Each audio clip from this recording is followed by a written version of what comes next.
The Arizona sun had long dipped below the jagged red cliffs, leaving the desert wrapped in the hush of twilight. Wind whispered through the mesquite trees, carrying the scent of dust and sagebrush to the little cabin that stood alone on the valley's edge. Inside, a single candle flickered, its light dancing across the rough-hewn walls and the face of the woman who sat quietly by the hearth. Clara Bennett. She was young still, though the frontier had aged her faster than years could count.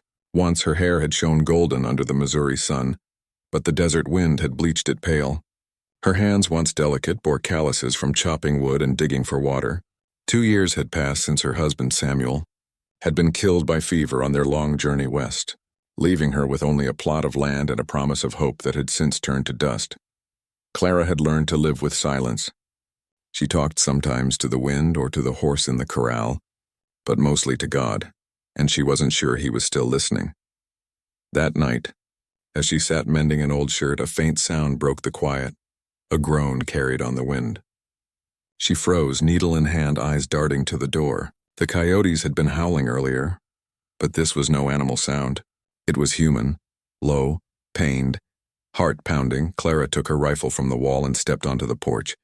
The moon had risen, washing the desert in silver light. There, near the edge of the creek, she saw a dark shape crumpled on the ground. She hesitated. Every warning she'd ever heard echoed in her mind. Don't trust the Apache. They'll trick you, kill you in your sleep. But something inside her, something that had not yet turned to stone, urged her forward. She crept closer until she could see him clearly. A man, tall and lean, with long black hair tangled and matted with blood. His chest rose and fell shallowly. His shirt was torn, revealing deep cuts and a wound in his side. An Apache. For a long moment, Clara stood frozen between fear and compassion. The stories of raids and killings flashed before her, but so did another memory, Samuel's last words before he died. Clara, this land will test what kind of heart you have. Don't let it harden you. With a trembling breath, she slung the rifle over her shoulder, knelt beside the stranger, and pressed 2 fingers to his neck. A pulse. Faint, but there. Lord help me, she whispered, looping his arm over her shoulder. It took every ounce of strength to drag him back to the cabin. He was heavy, his skin hot with fever. When she finally got him onto her cot, she lit more candles, tearing one of Samuel's old shirts to bind his wounds. The man stirred once, muttering something in a language she didn't understand. His voice was deep, rough like gravel and wind. Don't you die here, she murmured, cleaning the wound with water from her basin. I can't have a dead Apache in my house, but she didn't mean it. Hours passed. She stayed awake, pressing cool cloths to his forehead, feeding him sips of water. Outside, the coyotes sang and the wind moaned through the canyon like a restless spirit. When dawn came, the stranger's eyes opened, dark, sharp, full of wary strength. Instinctively, Clara reached for her rifle, but his gaze stopped her.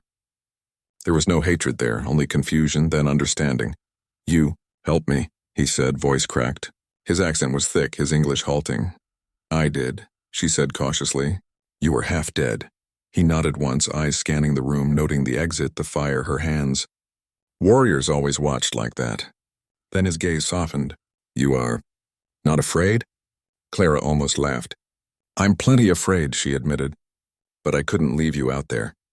He studied her a moment longer, then closed his eyes, murmuring something in Apache, a prayer. Perhaps for the next few days, the stranger hovered between life and death. Clara fed him broth, changed his bandages, and spoke little. But she watched him, the way he never complained, never asked for more than water, the way he turned his face toward the window at dawn, as though drawing strength from the rising sun. On the 3rd day, he sat up, weak but alert. My name is Kaya, he said simply. Clara, she replied. He repeated it softly, tasting the sound.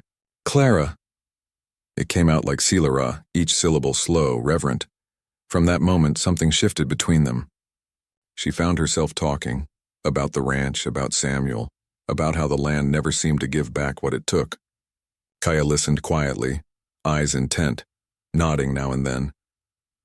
When he spoke, it was of rivers and mountains she'd never seen, of his father, a chief, and of soldiers who came with promises and left with blood. You think all Apache are killers? He said one night as they sat by the fire. Clara hesitated. That's what folks say? And what you say? She looked into his eyes, dark, steady, and far too human to fit the stories she'd been told. I don't know what to think anymore. Kaya smiled faintly, a rare quiet thing that made her heart flutter. Then maybe you think for yourself. The days stretched on. Kaya grew stronger. Sometimes when she stepped outside to fetch water, she'd find him watching the horizon, his expression distant. Once she caught him whispering to the wind, his voice low and rhythmic, a song full of sorrow. It was then she realized he wasn't just a fugitive. He was a man carrying the weight of a dying world. And she was a woman trying to remember how to live. That night, the desert storm rolled in fierce and sudden. Rain lashed against the cabin walls, thunder echoing off the cliffs. Clara and Kaya sat close by the fire. When lightning flashed, she flinched and felt his hand brush hers, steady. Warm, you are safe, he said softly. For the first time in years, Clara felt it might be true. By the time the storm passed, dawn broke over the desert in a wash of gold. The air smelled of wet earth and sage. Kaya stood at the door, the light falling across his face. He turned to her with that calm, deep smile. Clara, he said, you saved my life. My heart will not forget. And as their eyes met, his dark and ancient as the land, hers bright and trembling, the first fragile thread of something powerful, dangerous and undeniable stretched between them. The days that followed brought a quiet rhythm to Clara's cabin, a rhythm she hadn't known since Samuel's death. The Apache healed faster than she'd thought possible. His wounds closed, his strength returned, and the fever faded under her steady care. When he was able to stand again, Kaya spent long hours outside, helping her repair the corral fence and gather wood. He worked with silent efficiency, moving like part of the desert itself. Calm, fluid, always listening. Clara found herself watching him more than she should have.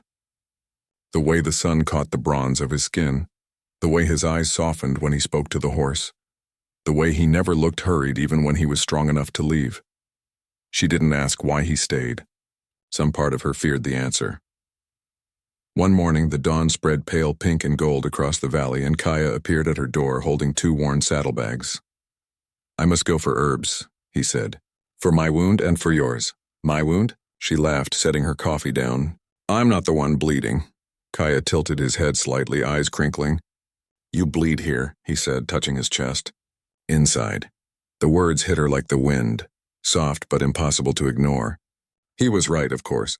The years had carved invisible scars on her heart, and somehow this man, this stranger from a world she'd been taught to fear, could see them. Where are these herbs? She asked finally. He nodded toward the open desert. Beyond the canyon, you come. The land will speak to you. Clara hesitated. I shouldn't go far. The cavalry's been scouting this side. His expression hardened. They hunt my people, always. Then his tone softened again. But they will not find us if you ride quiet. Against her better judgment, she saddled her mare and followed him into the morning light. The land stretched endlessly ahead of them. Red cliffs, patches of sage, the shimmer of heat already rising from the sand. The desert was both cruel and breathtaking, alive with hidden whispers. Kaya led the way, moving like he'd been born from the wind itself. He showed her how to read the faint trails left by deer, how to spot where water hid beneath dry stone. At one point, he stopped beside a tall yucca plant, kneeling to dig its roots. Medicine, he said, handing her one. For fever. For pain. She turned the rough root in her hand. You learned this from your people? He nodded. My mother was healer. She said everything in this land speaks if you listen. Clara smiled faintly. I suppose I haven't been listening much. Kaya looked at her then, truly looked, his dark eyes reflecting the sunlit dust around them. You listen with fear, not with heart, the words sank deep. She didn't reply, but that look stayed with her as they rode on. By midday, they reached a small canyon where the wind hummed low, threading through the rocks like a song. A spring bubbled from between the stones, clear and cold. Kaya filled a flask, then sat on a rock, quiet. Clara joined him, the silence between them strangely peaceful. The world here felt far away from the noise of civilization. No soldiers, no fences, just sky and stone and heartbeat. She glanced at him. Do you ever wish you'd been born somewhere else? Somewhere easier? He shook his head. A river does not wish to be mountain. It only flows where it must. Clara smiled sadly. You make it sound simple. It is, he said. Only men make life hard. His calm certainty both comforted and unsettled her. She realized how little she understood of him. His pain, his pride, the weight he carried from a world her people had tried to erase. And yet somehow being near him made her feel lighter. They sat like that for a long while, saying nothing. Then Kaya reached into his pouch and handed her something, a small carved piece of bone shaped like an eagle. It is Kaya, he said. Little eagle, my name. She turned it over gently. You made this? My father carved it when I was boy. It is all I have. Clara felt a lump in her throat. It's beautiful. You should keep it. He shook his head. It is gift. For courage. Courage? He smiled faintly. You help enemy. That is not fear. That is heart. For a moment she couldn't speak. All she could do was look at him, really look. The strength in his jaw, the gentleness behind his eyes. He wasn't what she'd been taught to fear. He was something far more dangerous, someone she could care for. When the sun began to dip, they started back. The wind rose, swirling through the canyon with strange whispers that sounded almost like voices. Kaya's horse stopped, ears pricked. He frowned. Riders, Clara's heart jumped. The cavalry. He nodded once. They follow my tracks, panic surged. Then we have to go, now. He swung onto his horse, eyes scanning the ridges. Ride low. Follow the shadow. They raced through the desert as dusk fell, the thunder of hooves echoing behind them. Clara's breath came ragged, her heart pounding. At one point, a rifle cracked in the distance, a warning shot. Kaya turned sharply into a dry creek bed, leading her through a maze of rocks until they came to a narrow cave hidden by brush. They dismounted quickly, and Kaya pulled her inside just as more shots echoed across the valley. They crouched in the darkness, the sound of boots and shouts drifting faintly past. Clara pressed a hand to her chest, trying to quiet her breathing. Kaya was close, too close, his body warm against hers in the cool cave. After a long, tense silence, the noise outside faded. Only the wind remained. They're gone, she whispered. Kaya nodded, his voice low. For now. Clara looked up at him, her eyes adjusting to the dim light. His face was inches from hers, his breath steady, his gaze unreadable. For a long moment, neither moved. You could leave, she said softly. They'll keep hunting you if you stay near me. And if I go? He asked. They come for you. You lie for me. They know, her lips parted. Then what do we do? He reached out, brushing a loose strand of hair from her face. We listen to the land, he said. And to the heart. She couldn't breathe. His touch was gentle, reverent, but it carried something that made her tremble. I don't understand you, she whispered. Kaya smiled faintly, his voice a low murmur. You will. When they finally emerged from the cave, night had fallen. The stars burned bright above them, 1,000 diamonds across a velvet sky. The desert was silent again, save for the whisper of the wind through the sage. Kaya looked up and pointed to a cluster of stars. There, he said. Eagle's wing. It watches over those who walk without tribe. Clara followed his gaze, her heart strangely full. Then maybe it's watching both of us. He turned to her, eyes soft. Yes, he said simply. Both. They rode home under that starlit sky, 2 shadows crossing the endless desert, a widow and an Apache, bound by something neither of them yet dared to name. The nights in the valley had grown cooler, touched by autumn wind. The desert's heat gave way to crisp air, and the stars seemed sharper, closer, like 1,000 watching eyes. Clara had grown used to the rhythm of their quiet life, rising with the sun, working side by side with Kaya, speaking little but understanding much. The world outside her cabin no longer felt so large or lonely. It felt alive. Yet beneath the peace there was something unspoken, something neither dared to name. That evening, a full moon rose over the cliffs, bathing the land in silver. Clara stood outside, listening to the soft rustle of the desert grass. The horse shifted in the corral, restless, and somewhere far off, a coyote called. Kaya had been gone since noon, saying only that he needed to speak to the spirits. She didn't ask where. She'd learned that some silences belonged to his people, not to her. Still, she felt uneasy. Every time he disappeared into the hills, a cold ache filled her chest until he returned. She waited by the fire, hours passing slow and heavy. When she finally heard footsteps outside, she rose quickly, but what she saw made her pause. Kaya stood in the doorway, bare-chested, his long hair damp with sweat. In one hand he held an eagle feather, in the other, a small pouch of herbs. White paint streaked his arms and face, not the paint of war but of mourning. For a moment she could only stare. The firelight turned his skin to bronze and gold, his eyes glowing dark as the canyon shadows. "What is this?" she whispered. He looked at her a long time before answering. "The night of spirits," he said softly. "We speak to those who walked before." She stepped closer. "And you went alone?" He nodded. "It must be so." "I told them." "About you," her heart caught. "About me?" "Yes." He hesitated, then set the feather on the table, his voice quiet but steady. "They needed to know who I walk beside." Clara frowned slightly, confused. "Kaya, I don't understand." He turned to her fully then, eyes burning with something deep and ancient. "You must," he said, "because the world will not forgive what I say next." He sat by the fire and she followed, her pulse racing. Outside, the wind moaned through the canyon like a low chant. "I told you I was only a wanderer," he began slowly, staring into the flames. "It was not true. I am the son of Taza, once chief of the Chiricahua Apache. My father died when the soldiers burned our camp. My mother and sister were taken. I escaped." Clara's breath hitched. She had heard that name before, Taza, in whispered talk at the settlement, a name spoken with both fear and pity.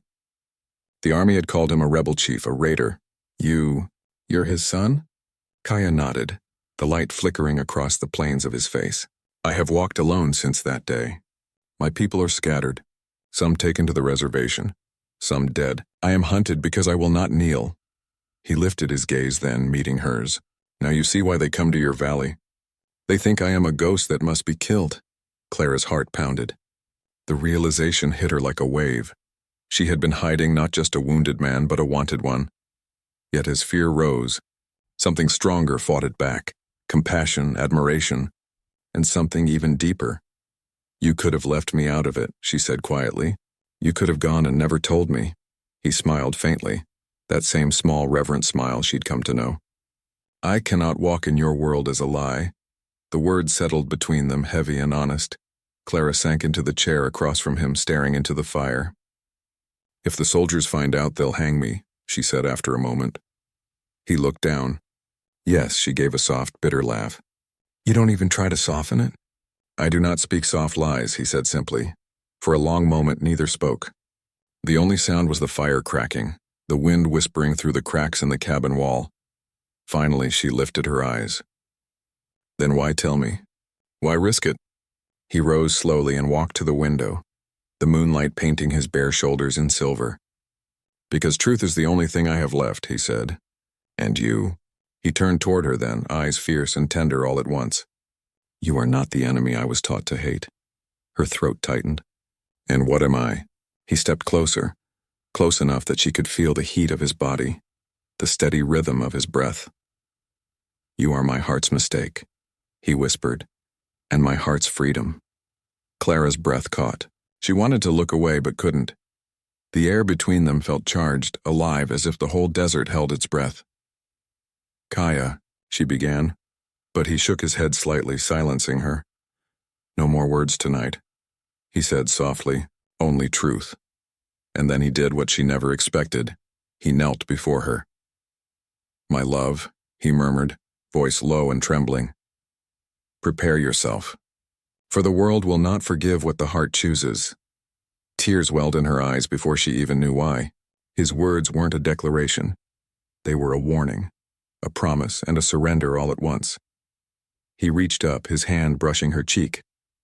His touch was gentle, reverent, as though afraid she might vanish if he pressed too hard. Clara closed her eyes, feeling the warmth of his skin against hers, the storm of her heartbeat. For so long she'd lived behind walls of grief and fear, and now this man, this wounded warrior, had torn through them with nothing but honesty. When she opened her eyes, she found him watching her, no arrogance, no expectation, only quiet devotion. She leaned forward, and in that moment, the world outside the cabin ceased to exist. Their lips met, softly at first, then deeper. A breathless meeting of two lost souls who had finally found home in each other. The fire flickered wildly, throwing gold light over their faces. Outside, the desert wind rose, swirling around the cabin like a spirit song. Later, when the moon hung high and the fire burned low, Clara sat wrapped in a blanket, watching Kaya as he lay beside the hearth, his eyes closed in peace. She traced the line of his jaw with her gaze, memorizing every shadow and curve. She knew this peace couldn't last. The soldiers were growing bolder, and word would soon reach the settlement that an Apache had been seen near the valley. But for this night, none of that mattered. For this night, she was not a widow and he was not a fugitive. They were simply two souls who had found each other in the ruins of a cruel land. She reached out and touched his hand. He stirred slightly, opening his eyes. "You should sleep," he murmured. "I can't," she whispered. "If I sleep, I'll wake and think this was a dream." He smiled faintly. "Then stay awake. The night is ours." And so they sat together beneath the whispering moonlight, the widow and the warrior, while the desert outside held its breath, guarding their secret. The dawn came red that morning, a warning sky. Clara stood on the porch, her shawl pulled tight against the chill wind, watching the sun rise through a haze of dust. Somewhere far off, thunder rumbled, though the air was dry. Kaya came up beside her, silent, his expression unreadable. "They are close," he said quietly.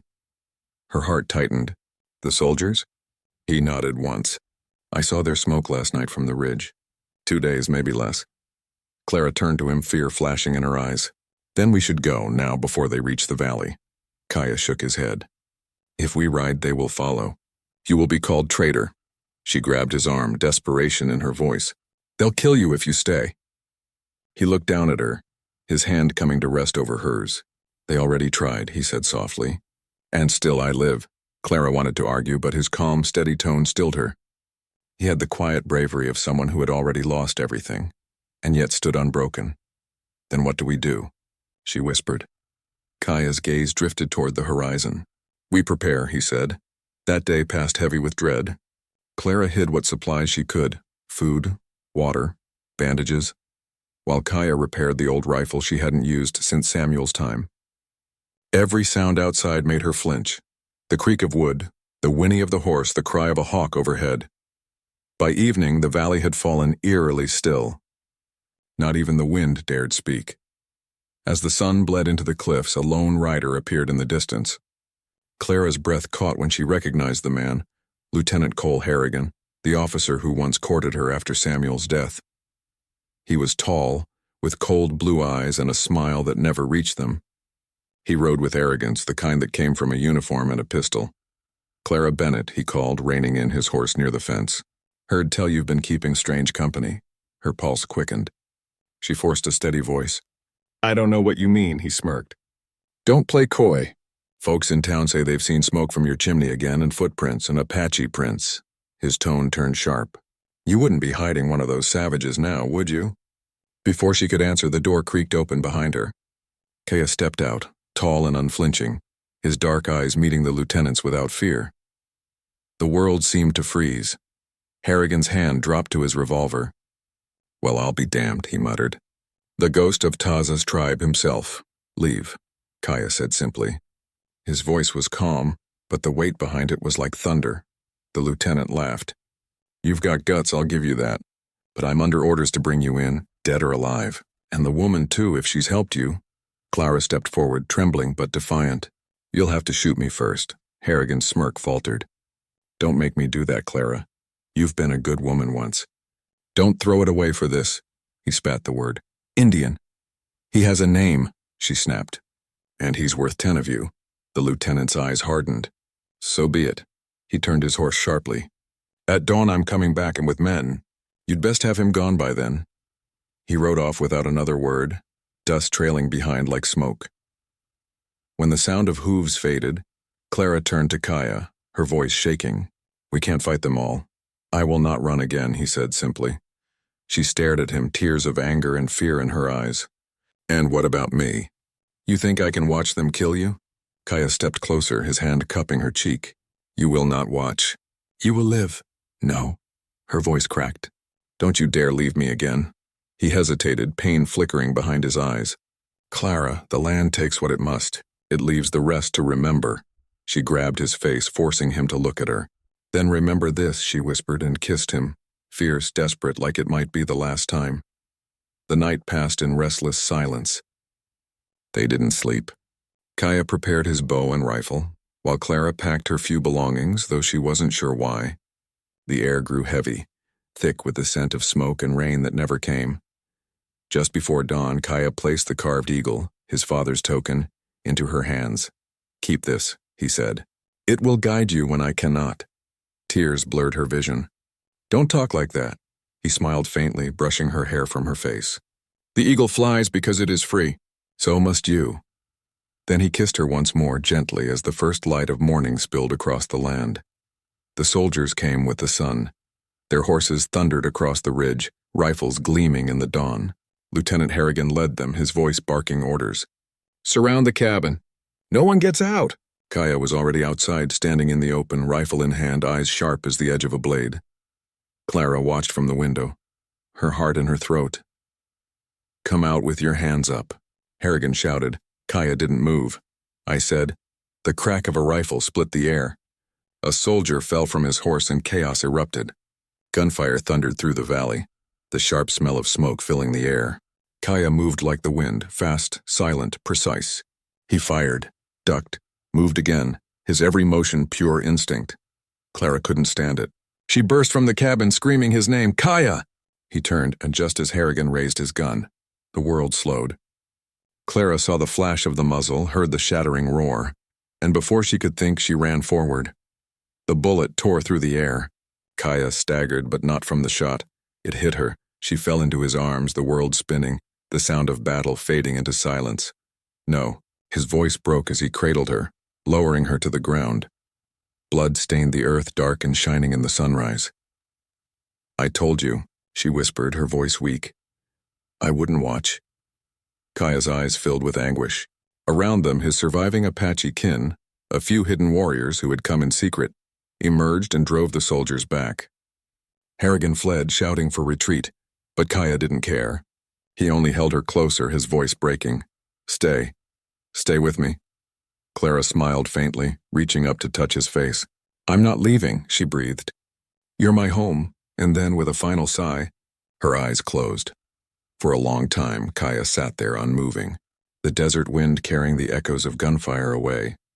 When the sun rose fully, he lifted her gently, wrapped her in a blanket, and carried her to the ridge above the valley, the place she'd loved most.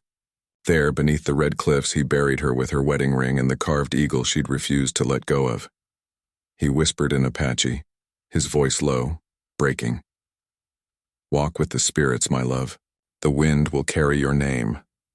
And as he stood alone beneath the crimson sky, blood still fresh on the earth, the wind shifted, soft, tender, almost like her voice whispering back. The desert was quiet again. Weeks had passed since the soldiers retreated, leaving only the wind to tell the tale of what happened in the valley. The ashes of battle had long cooled, but the memory clung to the rocks, the cliffs, and the lonely cabin, like ghosts that refused to leave. Kaya still lived there, alone. He had mended the fence, repaired the roof, and kept her garden alive, though she wasn't there to tend it. Every dawn he would sit on the porch with her old shawl over his shoulders, looking toward the ridge where she rested beneath the red stone. He didn't speak much anymore. Words were too small for the emptiness she left behind, but sometimes at sunset, when the sky burned the color of her hair and the wind carried the scent of sage and rain, he could almost hear her laugh, faint and sweet, like a whisper from the spirit world. That summer, the valley saw life return. Deer came down from the hills again. Wildflowers bloomed where the ground had been scarred by gunfire. Nature had a way of healing what men destroyed, and slowly, so did he. Each morning, Kaya would ride to the ridge, lay fresh blooms of desert rose on her resting place, and speak softly in Apache. I remember your hands, your voice. I remember how you feared the wind and how it came to love you for it. One day, while tending the small creek, he found a group of children, settlers from the next valley, staring wide-eyed at him. Their faces were thin, their clothes torn from travel. The oldest, a boy no older than 10, stepped forward nervously. "Mister, our mama's sick. We don't have no water. Can you help us?" Kaya hesitated. For a moment, his old scars stirred, the part of him that distrusted every stranger, every settler. But then he saw Clara's eyes in the boy's trembling face, the same innocent fear, the same hope. He nodded. "Bring her," he said. The woman they brought was weak, pale from fever. Kaya gave her herbs, water, and what little medicine Clara had once kept in a tin box. He stayed through the night, cooling her forehead with damp cloths, the way Clara used to do for him. By morning, the fever broke. The children looked at him with awe. "Are you a doctor?" one asked. Kaya smiled faintly. "No, my wife taught me." The boy blinked. "Where is she?" He looked toward the ridge where the sun was rising in gold and crimson. "She rides with the dawn," he said softly. From that day forward, word spread quietly through the valleys, not of a savage outlaw, but of a man who healed, who helped, who protected. People whispered about the Apache ghost who guarded the old Bennett farm. Kaya never confirmed it, never denied it. He only worked, lived, and waited. Years passed. Seasons rolled through the valley like waves of time. Kaya's hair turned silver. The lines on his face deepened, carved by sun and sorrow. Yet his eyes, those deep, steady eyes, never lost their fire. Every year, on the anniversary of that red dawn, he rode to the ridge at sunrise and spoke to her grave. "The world moves, my love. The land breathes again. Your flowers bloom. And I still walk your path." One autumn morning, as the first frost touched the sagebrush, Kaya felt something different in the air. The wind carried a warmth that didn't belong to the season.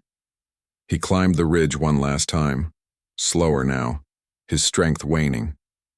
The sky blazed with color, red, gold, soft pink, the same hue as the morning she had died.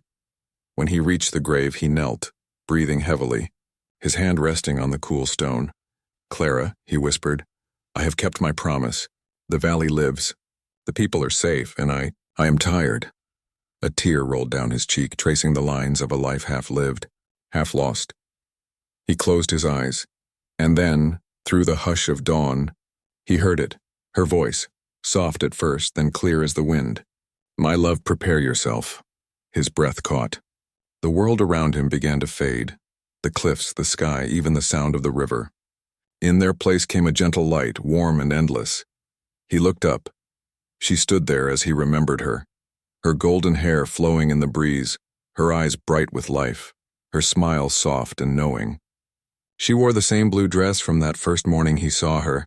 "Clara," she reached out her hand. "You've been away too long." He rose slowly, his heart full, the pain lifting from his body like mist.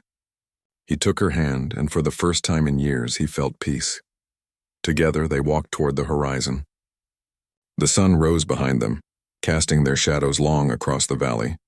Two figures, side by side, fading into light. Down below, the people of the valley woke to a strange sight. An eagle circling above the ridge, crying once before soaring east toward the sunrise.